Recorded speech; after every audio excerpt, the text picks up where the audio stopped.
उस्ताद कादिर बख्श मिठू तव्हां सां हिकु दफ़ो वाक़ियो पेश आयो हुयो जेको जॾहिं तव्हांजो जंग में फ्रैक्चर थी पियो हुयो बैसाखी ते तव्हां हलो पिया ऐं हिकिड़ो माण्हू हुयो बस स्टॉप ते बीठो हुनखे को 15-20 ॿार हुया ॿार चाढ़े न पियो सघे वरी बस हली पई वञे पोइ तव्हांखे चयो वेंदे हिन ते रबड़ चाढ़ियो रबड़ तव्हां छा चयोसि? अरे यार ये पुराणियूं ॻाल्हियूं पुराणियूं यादगिरियूं आहिनि तॾहिं ठीकु ठाक हुआसीं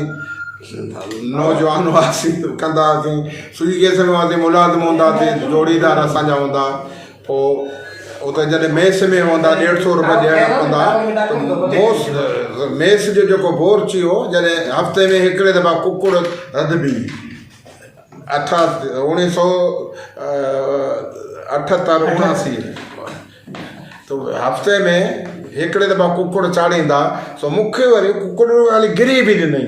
सो गिरी बि ॾिनई 150 रुपया हुनखे मूंखे खाइण में खाए न त इहो ठीकु आहे मूं चयो ठीकु आहे राति जो मूं छा कयो सॼो ऐं त बूथ खे पंहिंजे कोयला पिया हूंदा न कारो करे सॼे बदन में कारो करे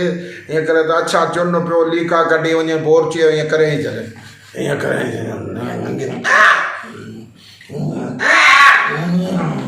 त हुनजा बाबा मुंहिंजो तूं कादिर बक्श मिठो खे तंग थो करी ऐं हुनजो रूह आहियां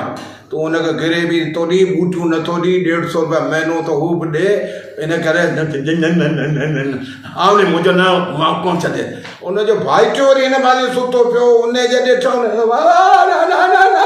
उहो बिस्तरो खणी भॼी वियो अब ईअं करे हुनजे लाइट ॿारी ऐं तंबू हेठां भॼी वियो ऐं तंबू तॾहिं गर्मियूं ऐं वेंदी सॼी सुम्ही रही सुबुह थियो हिकिड़ो पराठो हेतिरो हलवो हिकिड़ी चांहि ॾींदा अब ईअं करे मूंखे 2 पराठा ॾिनई हेतिरो हलवो ॾिनई चांहि में मूंखे हेॾो प्यालो भरे ॾिनई मुंहिंजो चाचा छा बाबा खा बसि मुंहिंजो छा थियो छा न बाबा खा मुंहिंजो ॾींहं जो वरी जॾहिं अचूं साइड तां जेॾी महिल अचूं वरी मानी खाऊं त मूंखे ॾाढा पटाटा बटाटा ॿोल ॾे मानियूं भरे ॾे जॾहिं गोश्त वारो अचो कुकुड़ जो त मूंखे कुकुड़ जो 2 टंगूं उहो ॾे मुंहिंजे चए बा तुंहिंजो रूह गरो आहे मूंखे हिते थी छॾे मुंहिंजा लाह निकिरी आहे इन करे तूं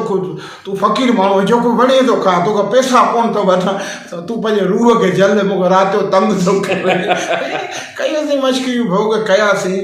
दोस्तों जेकॾहिं तव्हांखे हीअ वीडियो क्लिप पसंदि आई आहे त सब्सक्राइब कयो लाइक कयो ऐं शेयर कयो ऐं हा बेल आइकन जो बटन ज़रूरु दॿाईंदा।